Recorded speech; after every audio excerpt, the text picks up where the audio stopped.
I'm Asher Raboy. I'm the resident artist at Pacific Union College.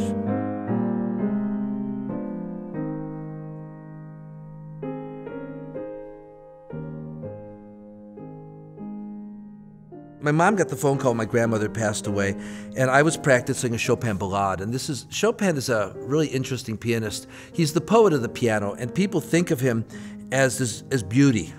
Some pianists will say it's not beauty, it's pain, but it's pain and optimism together.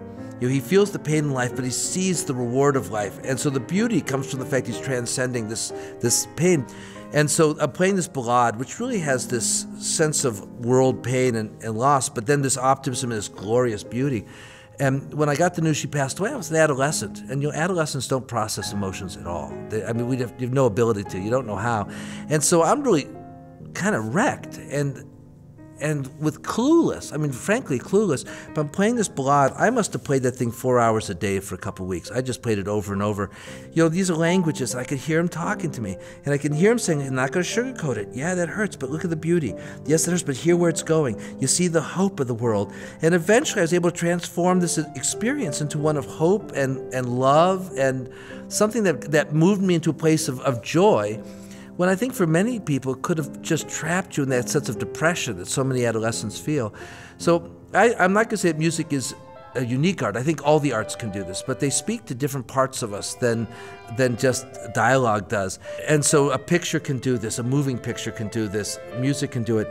It can allow a person to take those parts of the brain that aren't in the cerebral cortex and talk with them and have conversations with them, and to be able to process emotions and feelings and fears and phobias and desires and put them in a place where they become a positive part of life instead of a crippling part of life.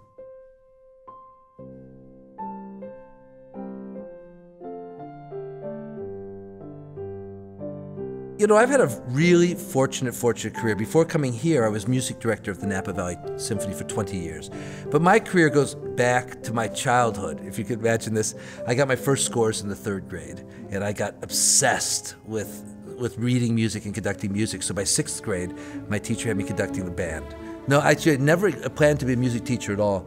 But I worked with some of the greatest artists in the world, and I had this magnificent career and never thought about teaching. And what happened was the band opened up here with very little notice. And Lynn Wheeler, who's a friend of mine, called up and said, would you fill in for a year and take the band? And I was in the process of planning to retire from the symphony. So I came here and found how much I liked it. But then they had me teaching theory classes. And that's what surprised me that I liked. I never thought I'd be in the classroom. You know, at least here I was conducting. And I fell in love with it. So when I decided to retire, I said, will you guys take me on full time? And I made the move to education. But until that moment, it would never have occurred to me to be a teacher of music.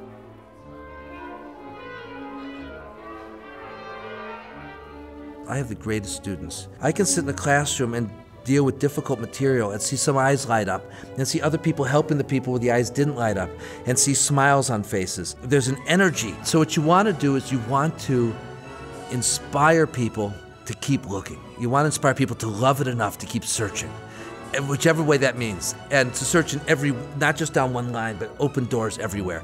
You know, there's a technology side, there's the acoustic instrument side, there's the pop side, there's the business side, but find what's happening, find what your love is, and then travel as far down that road as you can. That's the real goal. The real goal is just to inspire and inspire people to, it's such a great world, go out and conquer it. The trouble with classical music is we've taken it way, way too serious. You know, it's got to be perfectly done, it's got to be profound, and it's got to be serious, and you can't smile, and you have to sit silently. And you know, Mozart wasn't like that. Mozart made you laugh, Mozart made you cry. There was joy in it. The truth is, it's just about joy, you know, it's just about being human, you know, let's get rid of all of that other stuff, and let's make this an art about humanity.